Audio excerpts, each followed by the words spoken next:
I used to live in a small studio apartment in Chicago when I finished college. It was not fancy, just a single room space on the top floor of a 3-story building. I chose it because rent was cheap and it was close to work. And as a 23-year-old with student loans and no savings, I didn't have the luxury of being picky. The apartment was clean, functional, and most importantly, mine. The only window in the place looked out over a narrow alley. Across the way was another apartment building, nearly identical to mine. The alley was tight, barely wide enough for a single car to squeeze through, and during the day, it barely got any sunlight. At night, it was pitch black. That never really bothered me much. I was working late nights at the time, bartending at a lounge on the north side. I usually got home around 2:30 or 3 o'clock in the morning. Then I'd make a quick meal and zone out on my phone until I passed out. One night, about a month into living there, I noticed something odd. I had just walked in, kicked off my shoes, and turned on the overhead light when I thought I saw something move in the window across the alley. Just a flicker, a curtain twitching maybe. I froze for a second. But when I looked again, there was nothing. The window was dark and still. I shrugged it off. Maybe I startled someone, or maybe it was just a draft. The next night, it happened again. As soon as I turned on the lights, I saw the curtain shift in that same window. This time, I was sure I saw it. A hand pulling the curtain back just slightly before letting it fall. I couldn't see the person behind it. The lights in the other apartment were off. It was just a sliver of movement in an otherwise black void. But the reason this really caught my attention was because I had never seen the lights on in that apartment. I always assumed that nobody had lived there. That night, I didn't sleep well. I kept thinking about that attic and the hand. Over the next week, I started paying closer attention. Every night, without fail, the curtain would move within seconds of me turning on my lights. It was subtle, but unmistakable. It was the same thing every time. There was a slow parting in the curtain. I had a glimpse of the dark space beyond it, and then the curtain would close again. I began testing it.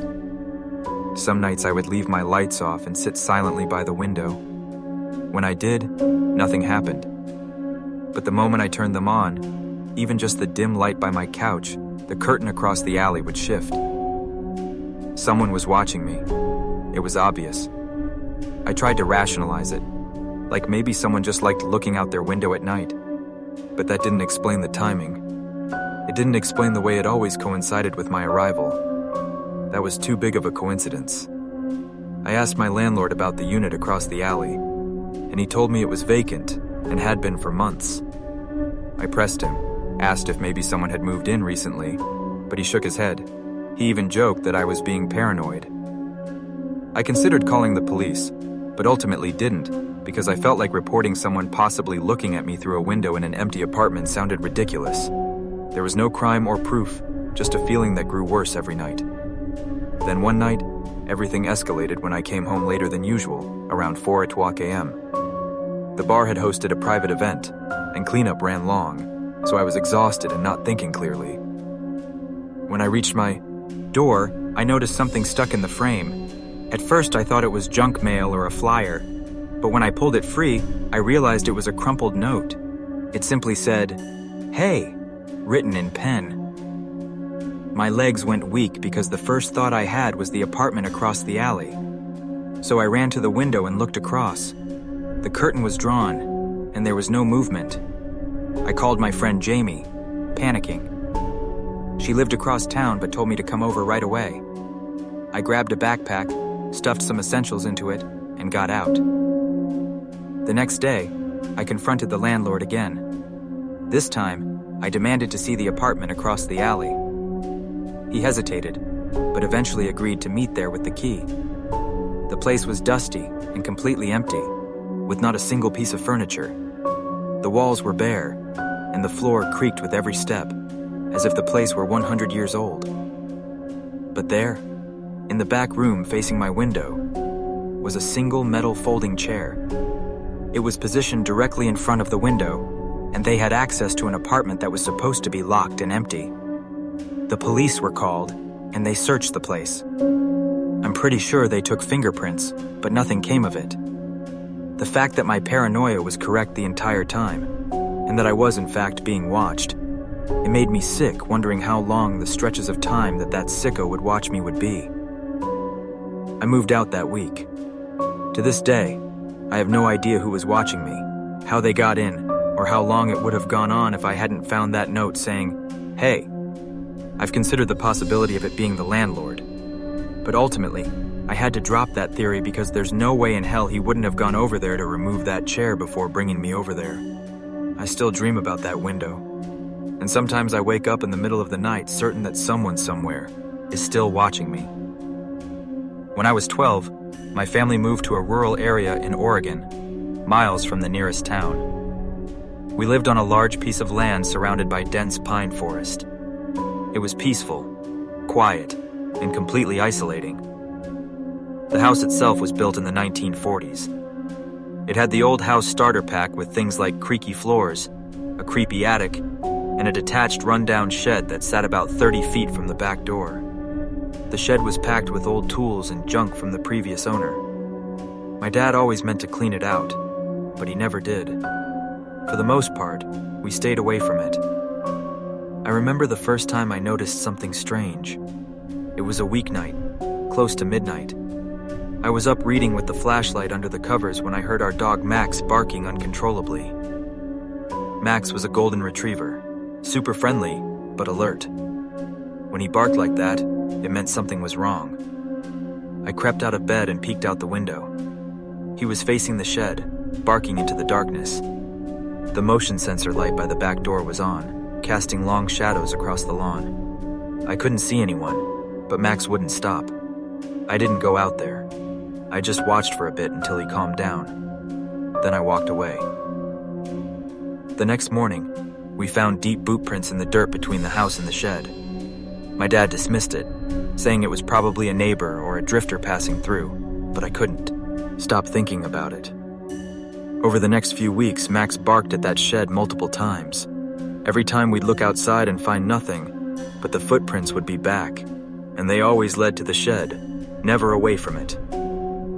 One night, around 2 a.m., I woke up to the sound of footsteps on the gravel outside my window. I froze. The footsteps stopped, then resumed, moving toward the shed. I peeked through the blinds, and the light by the back door flicked on, and for just a second I saw him. A tall man standing beside the shed door. He was wearing what looked like a dirty gray coat. His face was obscured by shadows, and then the light went out. My heart pounded in my chest as I backed away from the window. I woke my parents. My dad grabbed his rifle and went outside, but the man was gone. The footprints were fresh, though, right up to the shed. This time, my dad decided to check inside. He unlocked the padlock and pulled the doors open, but all there were just rusty tools and old tarps. He added a new lock and reinforced the doors. For a while, things were quiet. Then a month later, Max went missing. We searched everywhere, through the woods, up and down the road, even asked neighbors. He was gone. I was completely heartbroken. I held out hope that he'd return, and he just got lost in the woods. That night, I couldn't sleep at all. I kept thinking about the shed and Max, about the man I'd seen. Around 3 a.m., I heard the back door creak. I got out of bed and tiptoed into the hallway. My dad was already up, holding his rifle. We moved to the back door just in time to see the motion light flicker on. There, standing by the shed, was the man again. Only this time, he was holding something. In one hand, a knife. In the other, Max's collar. When I saw this, I felt like my life was half sucked out of my body, like this horrible weightlessness in which I almost felt leaped. I was going to fall down. My dad shouted and raised the rifle, but the man turned and ran into the woods. We called the police, and they searched the area, but found no trace of him. What they did find inside the shed made me sick. The floor had been cleared. In the dirt, someone had carved symbols, crude, disturbing images. In the corner was a pile of bones. Animal bones, hopefully. It got worse. Behind a false panel in the shed wall, the officers found a backpack filled with items that weren't ours. Wallets, watches, and a few pieces of worn clothing. Things that must have belonged to someone. Multiple someones.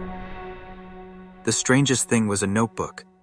Pages and pages of strange symbols, incoherent rambling, and jagged handwriting, and crude drawings of houses, families, and eyes.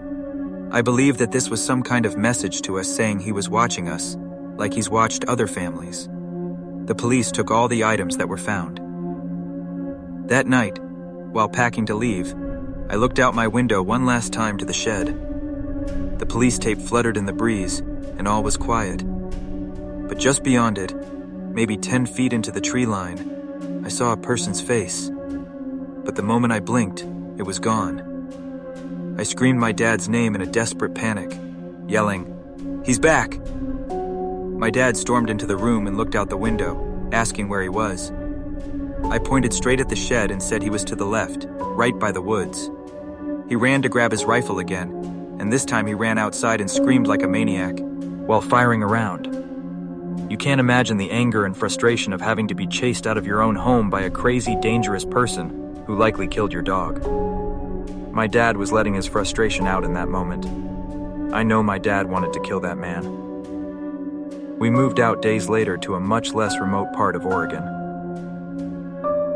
In the summer of 2018, my friends and I, Abby, Marcus, his younger brother Tim, Tim's girlfriend Hannah, and me, planned a weekend trip in the Blue Ridge Mountains. We were all in our early 20s, fresh out of college, and eager to unplug from everything. We picked a spot far off the grid, deep into the national park, where the trees grew thick, the air smelled of pine and damp soil, and there was no cell signal for miles. The first night was normal. We hiked in with our gear, found a clearing by a lake with just enough space for 3 tents, started a fire, and cooked hot dogs and marshmallows. We told stories, drank, and stayed up late watching the stars. The silence of the forest was relaxing. It wasn't until the second night that things started to feel wrong. At around 11 p.m., we were still sitting around the fire laughing when Marcus suddenly stiffened and pointed towards the woods, asking if we saw that as well. We all looked, but nothing was there. He swore he saw movement, a figure ducking behind a tree, maybe 30 or 40 yards away. Tim dismissed it as a deer, but then 20 minutes later, we heard a stick snap in the same direction. This time, it was loud. Abby was clearly spooked and said she wanted to go to bed. Everyone agreed to call it a night. We doused the fire, zipped up the tents, and tried to sleep. That night, I woke up to something that still haunts me. Breathing from just outside, probably not even 10 feet from my head. At first, I thought I was still in a half-dream state, but it continued. I was with 4 other people, though. It could have maybe been one of them going outside to pee, but I didn't hear the sound of a stream, just the breathing. The breathing also almost sounded like an older person, someone who was short of breath from smoking too much. I reached for my flashlight, but didn't dare turn it on. The breathing moved from one side of the tent to the other, then it stopped. I waited without saying a word because it was the only thing I could do. Since the breathing stopped rather suddenly, I felt a sense of relief that my original thought of it being one of my friends peeing was accurate. So eventually, I fell asleep. In the morning, I said nothing. Neither did Abby. But when we met up for breakfast, Marcus had a concerned look on his face, like he was antsy to tell us something. He said someone was outside our tent last night. Hannah nodded and said she heard it too, and noted that whoever it was walked around the tent more than once, and it could have been more than one person. I asked the entire group if anyone got up to pee last night, and that maybe that's what we heard. Tim responded that he did go pee, but that he thought he saw a figure crouched near the fire pit around 4 o'clock a.m. We searched the area, and we found footprints in the ground circling all 3 tents. But in a spot where the dirt was a little wetter, more like mud, one of the footprints was very clearly from a bare human foot, not shoes or boots. This made the whole thing even stranger. They led into the woods and vanished. We tried to joke about it, saying maybe it was a crazy hiker or prankster, but it didn't feel like a joke. That night, we stayed up later, talking nervously around a much bigger fire. We kept our flashlights close. Around 2:00 a.m., we heard that awful sound of the crunching of leaves in the distance. But this time there was a voice. It was a low voice, too quiet to understand, but definitely human. Marcus snapped on his flashlight, and for a split second we saw who it was. It was a man, fully naked, crouched behind one of the trees nearby. He scrambled back into the trees like an animal that just got exposed. All of us were completely shook. We were too scared to even break off to go into our tents. Staying out in the open with all 5 of us together just felt safer. Hannah suggested packing up and leaving, but Marcus and I said that was a horrible idea. Packing up camp this late and finding our way back to the car would not only be extremely difficult, but also extremely terrifying, worrying that that man was behind us following us. That night was the worst night yet, and maybe one of the worst nights of my life. I didn't get a single second of sleep. I was wide awake, and perhaps that may have saved me or my belongings at the very least. However many hours had passed before I heard the distant sound of a stick snapping or a leaf crunching. I said out loud, "Please let it be a deer," under my breath. A few moments of silence passed before a voice from out in the woods said, "I see you guys." It was not any of my friends. I didn't know if any of my friends were awake and also heard it, but I heard none of them react, so I guess I was too scared to be the only one reacting. What happened next I never would have expected, though. I heard my tent shift, ever so slightly, which caused me to shoot up and look at the tent zipper, and it started to slowly move down. I started to scream at the top of my lungs, causing my friends to also start screaming. Whoever was on the other side of my tent took off, I presume, but I can't know for sure. All I know is all of us yelled at each other to communicate through the tents. I zipped the zipper back up fully, and I didn't hear breathing or footsteps again that night. I didn't fall asleep. I watched as the morning sun slowly started lighting up the place. At dawn, we packed everything and left. On the hike back to the car, the tension didn't leave us. At the ranger station, we told them everything. The ranger listened carefully, then said they've had reports. A man, maybe more than one, living out there. Some said they steal things, and others said worse. I don't know what worse means. We didn't ask. We laughed it off in the car, but it didn't really feel funny to me. I don't think I could ever go camping again after that, especially after the zipper thing.